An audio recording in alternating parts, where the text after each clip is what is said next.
В эфире новости, в студии Кристина Якупова. Здравствуйте. Главные темы этого выпуска. Увеличена грузоподъемность на всех ледовых переправах автодороги Вилюй. 6 человек являются резидентами бизнес-инкубатора для людей с инвалидностью в Хангаласском Улусе. Торжественная выписка 16 детей, родившихся в год матери, состоялась сегодня в республике. Премьер-министр России Михаил Мишустин заявил о беспрецедентных объемах инвестиций в развитие железных дорог. Об этом глава правительства рассказал на встрече с председателем правления компании «Российские железные дороги» Олегом Белозеровым. В ходе разговора Мишустин отметил, что российская экономика вернулась к росту, который повлек за собой увеличение спроса на услуги транспортных компаний. Премьер-министр подчеркнул, что рассчитывает увидеть положительную динамику в отрасли и решение большого количества задач, которые стоят перед ней. Параллельно предстоит работа по повышению уровня комфорта, чтобы в дальней дороге люди чувствовали себя как дома. В свою очередь Белозеров рассказал о достигнутых успехах компании за прошедший год. Мы не стояли на месте в 2021 году, запустили новых 14 пригородных маршрутов. 12 субъектов получили новые маршруты, новый подвижной состав, что сразу же было отмечено всеми пассажирами. По дальнему следованию мы запустили 5 новых маршрутов, и это касается не какого-то отдельного региона, это и Восток, и европейская часть, и Сибирь. Была расширена география курсирования нового подвижного состава и в пригороде, и в том числе и двухэтажные поезда, которые сейчас пользуются особым спросом. До 30 тонн увеличена грузоподъемность ледовых переправ на федеральной трассе Вилюй. Водителям рекомендуется не превышать допустимую норму и строго соблюдать требования установленных дорожных знаков. В Хангаласском Улусе действует единственный в Якутии бизнес-инкубатор для людей с инвалидностью. Он открыл свои двери еще в июле месяце 2021 года. Сейчас резидентами бизнес-инкубатора являются 6 человек. С ними пообщалась наш корреспондент Виолетта Засимова. Первый в республике бизнес-инкубатор для граждан с ограниченными возможностями здоровья расположился в поселке Махсагаллох, в здании, где базируется автономная некоммерческая организация «Феникс». Эта организация занимается помощью не только инвалидам, но и людям, попавшим в трудную жизненную ситуацию. Также «Феникс» продвигает адаптивный спорт и в целом физическую культуру. Директором организации является Ринат Жангиров, учредителем Сергей Владимиров. Нынешнее здание организации раньше было заброшенным, но Ринат и Сергей общими усилиями сделали в нем капитальный ремонт.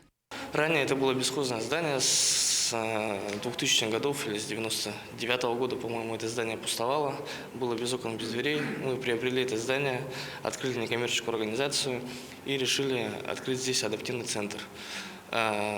После того, как открыли, решили развиваться дальше, и пришла такая идея помочь людям с инвалидностью, так скажем, заниматься своим делом, открыть свое личное дело, открыть свой бизнес и вести его.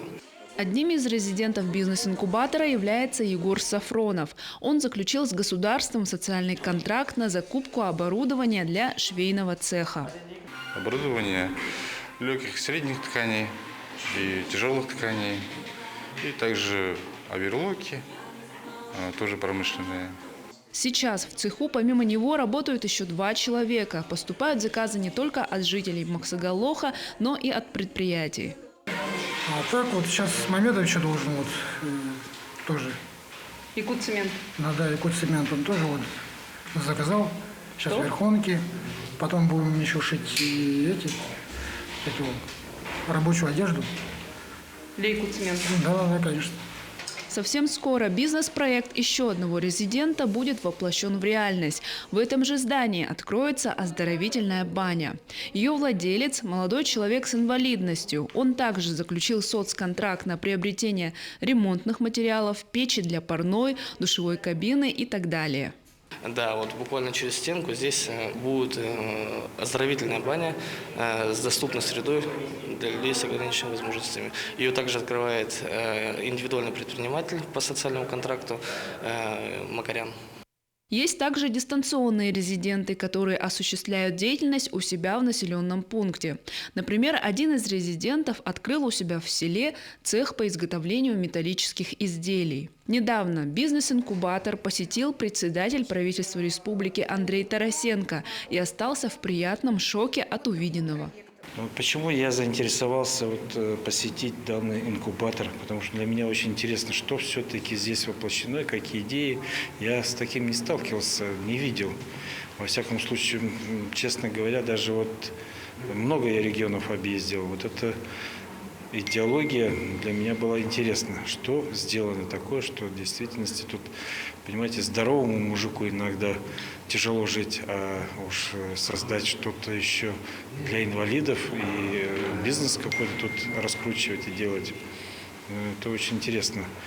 И посмотреть, как реализована эта схема и что нужно помочь, и, может быть, какие-то идеи новые возникнут и так далее. Также Андрей Тарасенко высказался в пользу того, чтобы бизнес-инкубаторы для людей с инвалидностью открывались повсеместно в республике. Виолетта Засимова, Федор Тарасов, Хангаласский улус.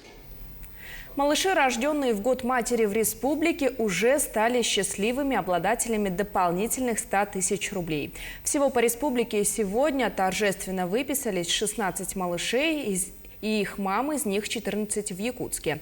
На торжественном мероприятии побывала и наша съемочная группа. Тему продолжит Власий Сергеев.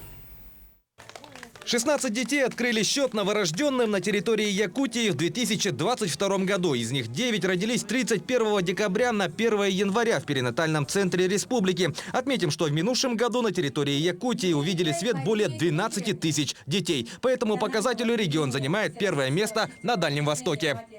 По демографической политике, да, действительно, наш регион уже в течение многих лет является передовым регионом, поскольку мы все-таки естественный прирост у нас высокий за счет рождаемости, и это очень хорошо, и действительно в этом плане очень большая поддержка идет со стороны руководства республики.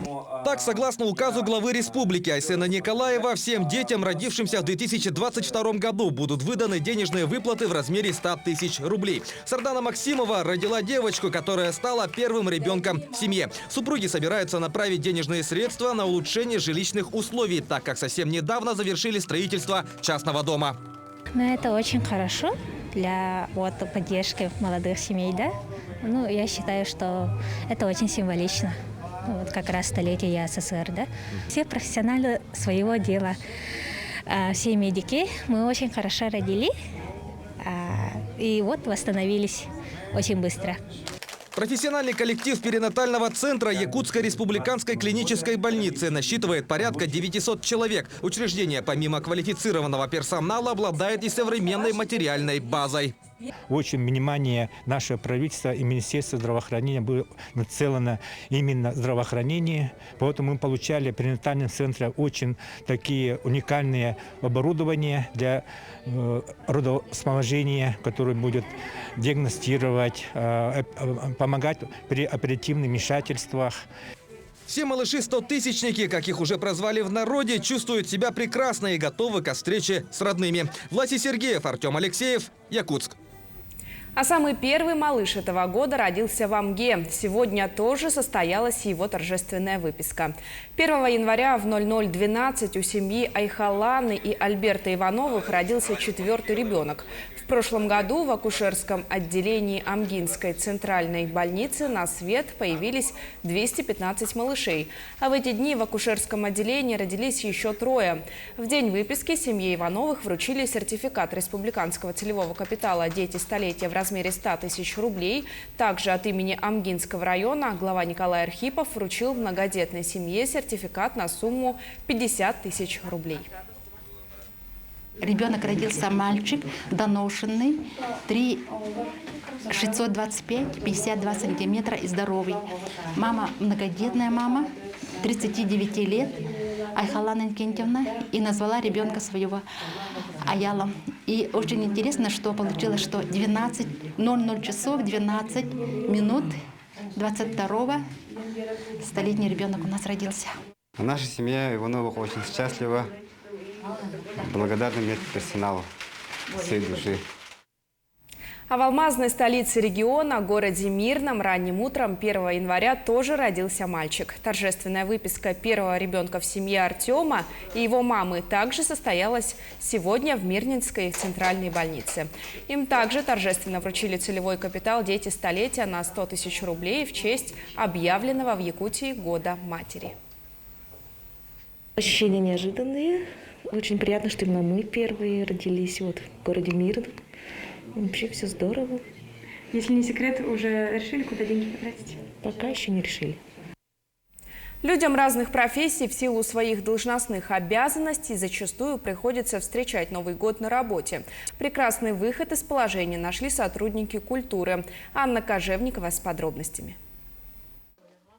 Самый волшебный и долгожданный праздник в году для всех детей, да и многих взрослых – Новый год. Традиционно он считается семейным праздником и ассоциируется с теплой домашней обстановкой, запахом мандарин, вечерними посиделками у камина и елки, с чашечкой ароматного чая. В нашей стремительной жизни сейчас многие мамы, это, например, педагоги, да, так же, как мы, библиотекари, работники культуры, вы понимаете, что в эти новогодние дни у них тоже очень много работы. Поэтому мамы в основном и папа находятся на работе, а детки остаются дома одни в дни новогодних каникул. И вот наша детская библиотека создает такой небольшой, теплый, домашний, семейный уголок, где ребенок пришел бы и мог почувствовать себя здесь как дома. Мы здесь принимаем не только ребятишек, но и ту же маму, вечером бегущую с работы, устающую, забежавшую к нам на наш огонек. Можно обняться с ребенком, взять книгу, почитать, закрыть глаза, просто подумать. В одном из залов детской библиотеки можно удобно устроиться возле имитированного камина или, если ты устал от шума, посидеть в звукопоглощающем кресле, перечитать любимые с детства сказки вместе с детьми и даже получить подарок от Санты. Такую акцию запустили в этом году в детской библиотеке впервые. Мы оговорили сумму, она рассчитана на 300 рублей. Кладет подарок свой и берет у Санты другой. Что в этом подарке, он не знает. Что он положил, не знаем мы. Мы, конечно, так немножко с опаской ее запустили, потому что думаем, детки – это такие человечки ранимые. Если там будет подарок не тот, который хочет, может быть, будут слезы. Но уже более десятка человек приняли участие в этой акции. Все остались довольны. Среди них и дети сотрудников библиотеки. Они постоянные участники всех мероприятий. Участвовал несколько раз. Какие-то роли играл? Да. Какие? Да я не помню уже. Это было года 2 назад. Гарри Поттера был. Я люблю здесь посидеть, какие-нибудь альбомы почитать. Ты еще в географическое общество ходишь, занимаешься, да? Да. Ну, расскажи, чем вы там занимаетесь? Ну, мы там проходим всякие темы, учим все. И, конечно, дети, воспитанные в библиотечных стенах, дружны с книгой с детства. Я люблю рисовать, смотреть книжки, играть в игры. Там есть игры всякие, занятия, пазлы. Здесь сотрудники детской библиотеки как читателей, так и своих детей обучают, увлекают чтением загадочные страны и необычные миры российской и мировой литературы, путешествуют по континентам и в пространстве. И не только, еще и воспитывают артистизм благодаря проведению различных мероприятий, когда персонажи сказочных повестей сходят со страниц книг. Но и мы, телевизионщики, не отстаем, будучи тоже людьми творческими, постоянно находящимися в гуще событий. Время с детьми зачастую проводим вот так, в процессе съемок, по пути обучая и подготавливая себе достойную смену. С большим серебряным миском стоит присыпанный снежком в пушистой шапке дед. А старший брат твердит тайком: да это с нас сосед, ты посмотри, и нож похож, и руки, и спина. А я отвечаю: ну и стос, а ты на бабушку похож, но ты же не она. Александра Зверева, Анна Кожевникова, Виталий Андреев, Ленск. Наши корреспонденты продолжают следить за развитием событий. Оставайтесь с нами, не переключайтесь.